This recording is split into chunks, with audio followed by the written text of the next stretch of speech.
Bismillahirrahmanirrahim. Assalamualaikum warahmatullahi wabarakatuh.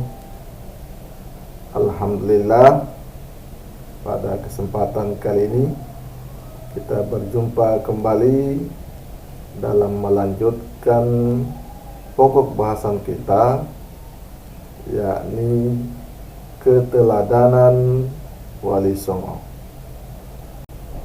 Sebelum kita mulai pembahasan kali ini, terlebih dahulu mari kita berdoa. Bismillahirrahmanirrahim. Raditu billahi rabba wa bil islami dina Nabi Muhammadin nabiyya wa rasulah. Rabbi zidni ilman warzuqni fahman. Amin. Setelah kita berdoa, mari kita simak bersama adapun yang menjadi tema pokok bahasan kita pada kali ini, yakni kisah keteladanan Wali Songo.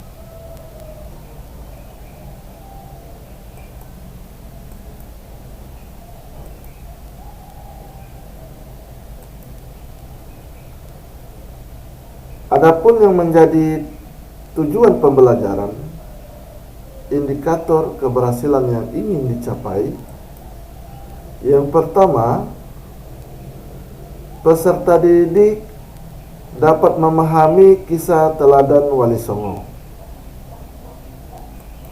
Yang kedua, peserta didik dapat menceritakan kisah keteladanan Wali Songo. Itulah yang akan menjadi tujuan pembelajaran kita pada kali ini.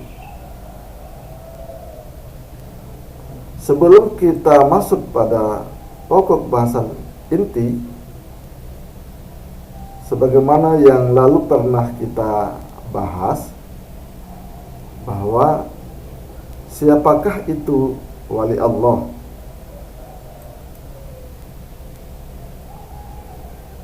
Ya, Wali Allah sebagaimana dijelaskan dalam Al-Quran surat Yunus ayat 62 sampai 63 menjelaskan bahwa Wali Allah itu adalah orang yang beriman dan bertakwa.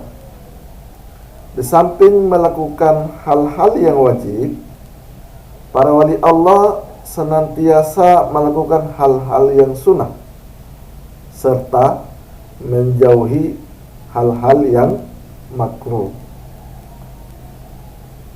Adapun bunyi Quran surat Yunus ayat 62 sampai 63 sebagai berikut. A'udzubillahi minasyaitonir rajim.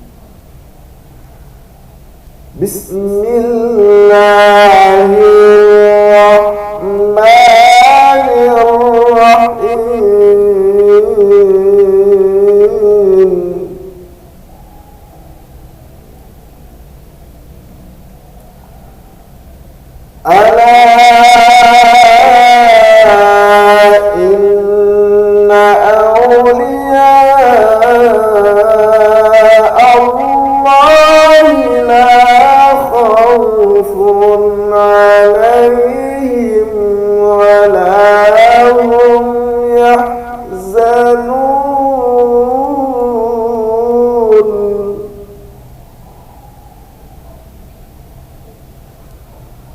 Alladzina amanu wa kanu yattaqun.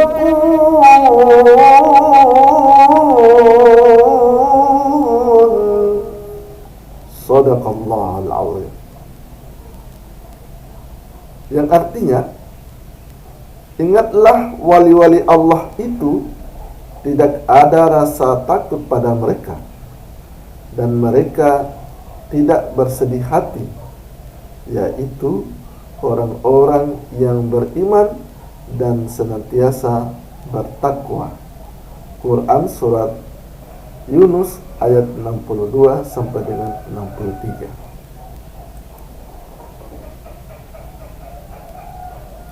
Jadi bicara wali Allah, yakni keimanan para wali Allah itu tidak sekedar pengakuan secara lisan, tetapi keimanan mereka menghasilkan ketakwaan. Mereka melakukan apa yang diperintah Allah dan menjauhi apa yang dilarangnya. Mereka tidak hanya melakukan hal-hal yang diwajibkan agama, tetapi juga menjalankan amalan-amalan sunnah. Mereka menghindari perkara yang makruh dan menjauhi perkara yang diharamkan Allah Subhanahu wa ta'ala. Oke, selanjutnya kita masuk kepada pokok bahasan inti, yakni bicara keteladanan Wali Songo. Mari kita simak bersama penjelasan dari keteladanan terhadap Wali Songo. Disimak ya.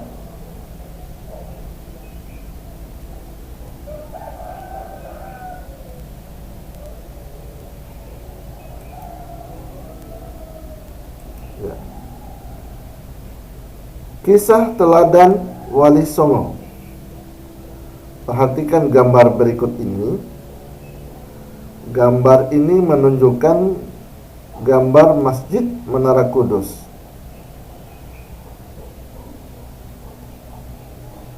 Masjid ini merupakan salah satu peninggalan yang terkenal dari salah seorang Wali Songo, yaitu Sunan Kudus. Oleh karena itu, masjid tersebut dinamai Masjid Menara Kudus. Untuk lebih mengenal tentang siapa Wali Songo itu dan kisah teladan apa yang dapat diambil dari mereka, kita dapat mempelajari penjelasan berikut ini.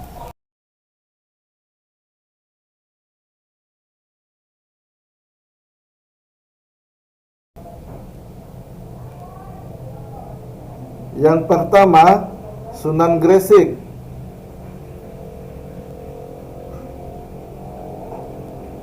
Memiliki nama Maulana Malik Ibrahim.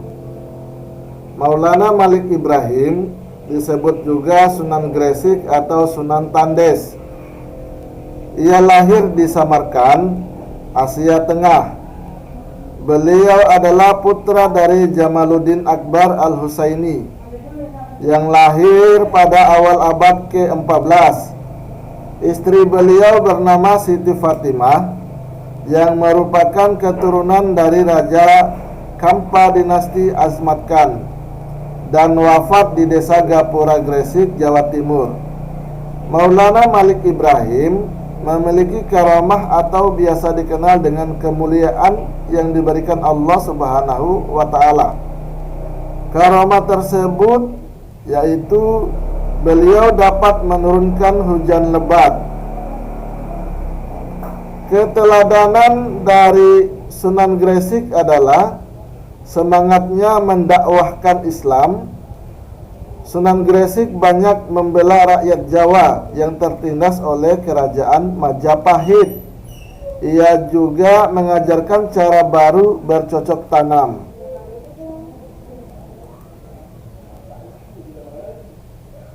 Yang kedua, Sunan Ampel. Sunan Ampel atau Raden Rahmat dianggap sebagai sesepuh oleh para wali lainnya. Di masa kecilnya, beliau diberi nama Sayyid Muhammad Ali Rahmatullah. Namun seusai pindah ke Jawa Timur, masyarakat memanggilnya dengan nama Raden Rahmat atau Sunan Ampel. Beliau lahir di Kampa tahun 1401 Masehi.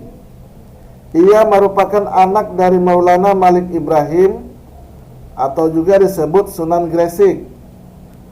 Makam Sunan Ampel terletak di dekat Masjid Ampel, Surabaya. Kisah keteladanan yang menarik dari Sunan Ampel adalah ketika Sunan Ampel berdakwah kepada Prabu Brawijaya.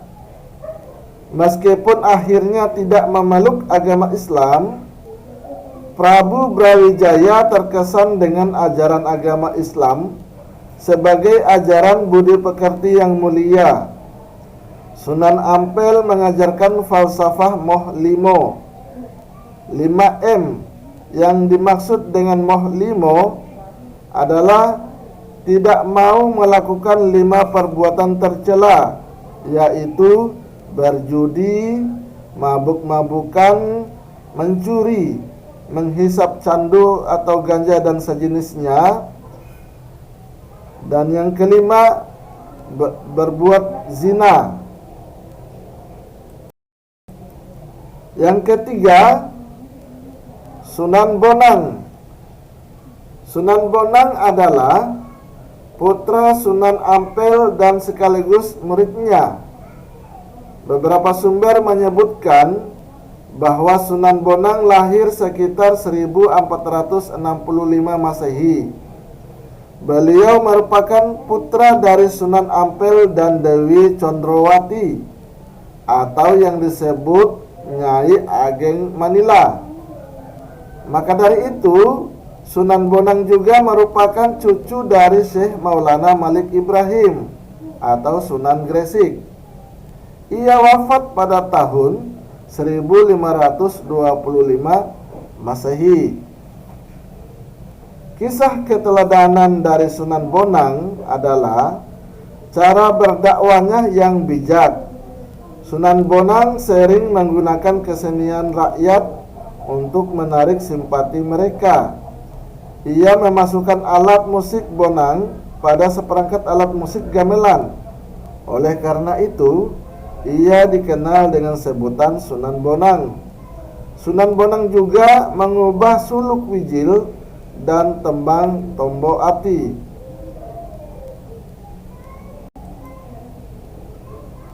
Keempat, Sunan Rajat.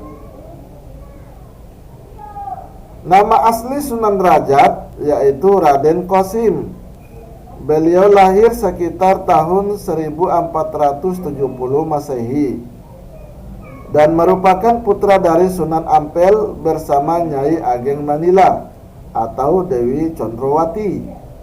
Sunan Rajat merupakan anak kedua dari 5 bersaudara bersama dengan Sunan Bonang, Siti Muntisia, istri dari Sunan Giri, Nyai Ageng Maloka, istri dari Raden Patah, dan istri dari Sunan Kalijaga. Ia diperkirakan wafat pada tahun 1522 Masehi. Pesantren Sunan Rajat dijalankan di Desa Derajat, Kecamatan Paciran, Lamongan, Jawa Timur. Kisah keteladanan dari Sunan Rajat adalah cara dakwahnya yang menekankan keteladanan dalam hal perilaku yang terpuji, kedermawanan, kerja keras, dan peningkatan kemakmuran masyarakat sebagai pengamalan agama Islam. Sunan Derajat juga berdakwah melalui kesenian.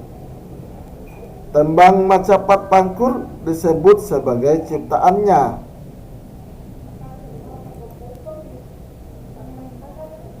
Yang kelima, Sunan Kudus. Sunan Kudus memiliki nama asli Sunan Kudus yaitu Jafar Shadiq dan lahir pada tahun 1500-an Masehi.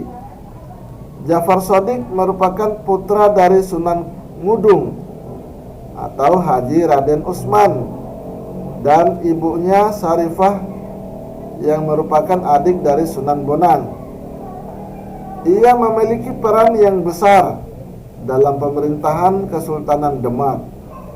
Ia menduduki posisi sebagai panglima perang, penasehat Sultan Demak, dan hakim peradilan negara. Sunan Kudus banyak berdakwah di kalangan kaum penguasa atau priai Jawa. Di antara yang pernah menjadi muridnya adalah Sunan Prawata, penguasa Demak, dan Arya Penangsang, Adipati Jepang Panolan. Salah satu peninggalannya yang terkenal adalah Masjid Menara Kudus. Sunan Kudus wafat pada tahun 1550 Masehi.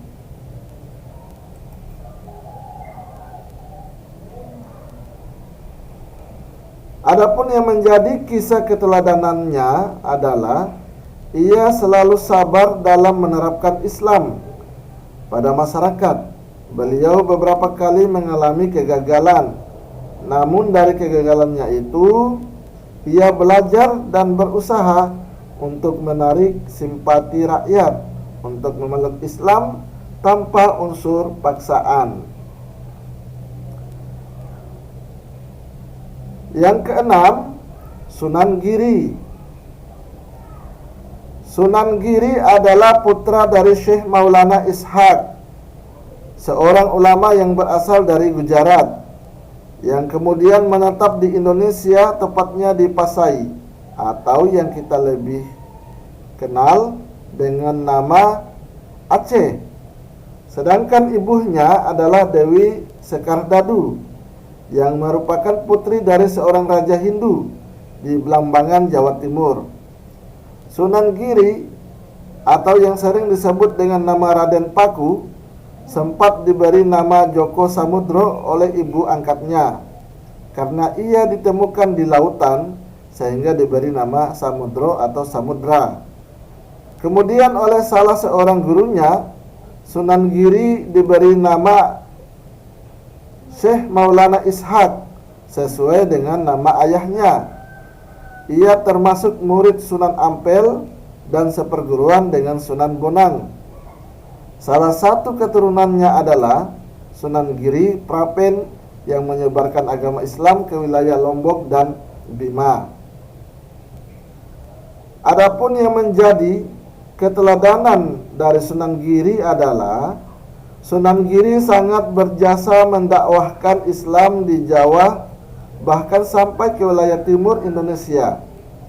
Ia pernah menjadi hakim dalam perkara Syekh Siti Jenar. Ia pun juga berdakwah melalui kesenian. Tembang Islami untuk dolonan anak-anak diciptakannya, seperti jamuran, jitungan, dan delikan atau petak umpet. Yang ketujuh, Sunan Kalijaga. Sunan Kalijaga memiliki nama asli Joko Said yang diperkirakan lahir pada tahun 1450 Masehi. Sunan Kalijaga adalah putra Adipati Tuban yang bernama Tumenggung Wilatikta atau Raden Sahur, atau juga disebut Said Ahmad bin Mansur.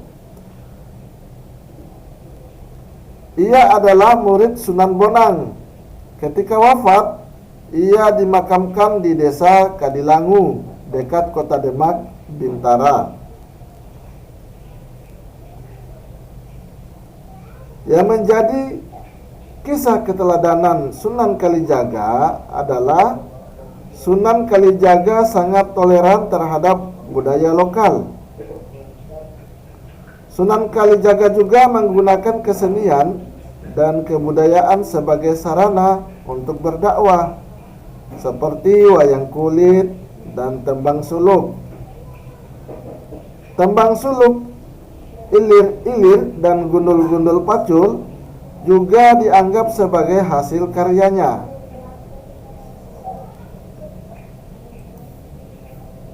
Yang kedelapan, Sunan Muria. Sunan Muria atau Raden Umar Said adalah putra Sunan Kalijaga. Ia adalah adik ipar Sunan Kudus. Tempat tinggalnya di Gunung Muria yang letaknya di sebelah utara kota Kudus, Jawa Tengah. Ia seperti ayahnya Sunan Kalijaga. Kisah keteladanannya, Ia berdakwah dengan cara lembut. Kesenian gamelan dan wayang tetap digunakannya sebagai alat berdakwah. Sunan Muria menciptakan tembang sinom dan kinanti. Sasaran dakwanya kepada para pedagang, nelayan, pelaut, dan rakyat jelata. Dan yang terakhir, Sunan Gunung Jati. Sunan Gunung Jati atau Syarif Hidayatullah adalah putra Syarif Abdullah Umdatuddin dan Nyai Rara Santang. Beliau lahir pada tahun 1448 Masehi. Dan saat mulai beranjak dewasa, beliau ditugaskan oleh ayahnya untuk memimpin kerajaan. Namun ia menolak dengan alasan ingin menyebarkan ajaran agama Islam. Ia berjasa mengembangkan Cirebon sebagai pusat dakwah dan pemerintahannya, yang kemudian menjadi Kesultanan Cirebon. Anaknya yang bernama Maulana Hasanuddin juga berhasil mengembangkan kekuasaan dan menyebarkan agama Islam di Banten, sehingga kemudian menjadi Kesultanan Banten. Sunan Gunung Jati wafat pada tanggal 19 September 1569 Masehi dalam usia 121 tahun. Beliau dimakamkan di Gunung Sembung yang berada di Desa Astana, Kabupaten Cirebon. Yang menjadi keteladanan dari Sunan Gunung Jati, Sunan Gunung Jati memberikan keteladanan yang baik dalam bekerja. Ia sering ikut bermusyawarah dengan para wali lainnya di Masjid Demak. Pada pembangunan Masjid Agung Sang Cipta Rasa tahun 1480, Sunan Gunung Jati melibatkan banyak pihak, termasuk para wali lainnya dan sejumlah tenaga ahli yang dikirim oleh Raden Patah. Itulah beberapa penjelasan tentang kisah keteladanan Wali Songo. Sebelum kita akhiri, pada pertemuan kali ini saya ingin berbagi kepada Bapak Ibu guru lain, menjadikan materi ini menjadi sumber belajar. Ada beberapa contoh soal yang bisa kita menjadikan rujukan.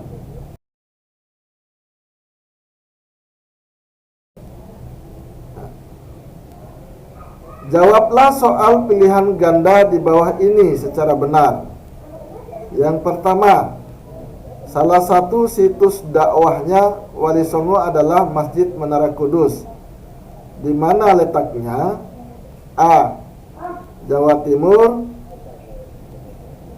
B. Jawa Barat, C. Jawa Tengah, D. Kalimantan.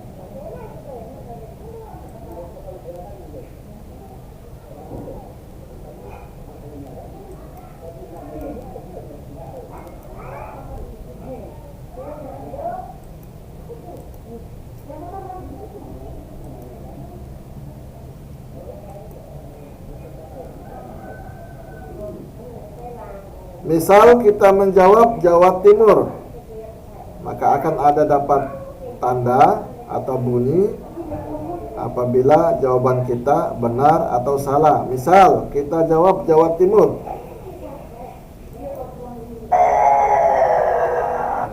itu berarti jawabannya kita salah. Misalnya kita jawab C, maka ada bunyi aplaus sebagai tanda jawaban kita benar.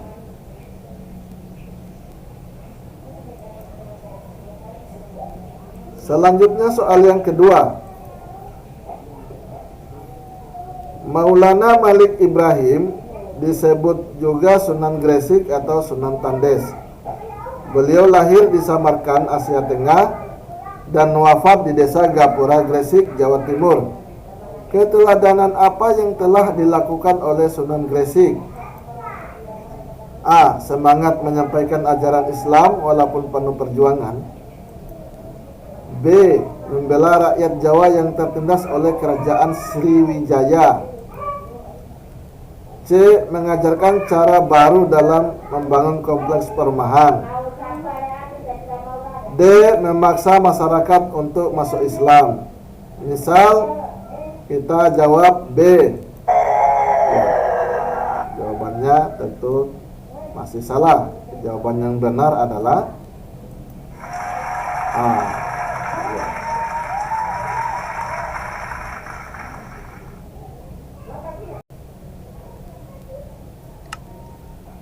Itulah beberapa contoh soal yang bisa kita jadikan evaluasi pada akhir pertemuan pada materi keteladanan Wali Songo. Untuk itu kita akhiri kegiatan pada pembelajaran kali ini. Lebih dan kurangnya mohon dimaafkan, dan apabila ada salah-salah kata itu merupakan kekurangan pribadi saya sebagai manusia biasa, dan apabila ada benarnya itu bersumber dari Allah Subhanahu wa ta'ala. Terima kasih kepada kita semua yang telah menonton hingga akhir pada video ini. Namun saya berpesan kepada kita semua untuk mendukung channel ini agar senantiasa berkarya membuat video-video lain yang lebih menarik tentang pendidikan agama Islam khususnya. Untuk memberikan subscribe, like, and comment, dan share kepada seluruh sahabat, kerabat, dan kenalan agar channel ini bisa berkembang. Atas bantuannya saya ucapkan banyak terima kasih. Billahi taufiq wal hidayah. Wassalamualaikum warahmatullahi wabarakatuh.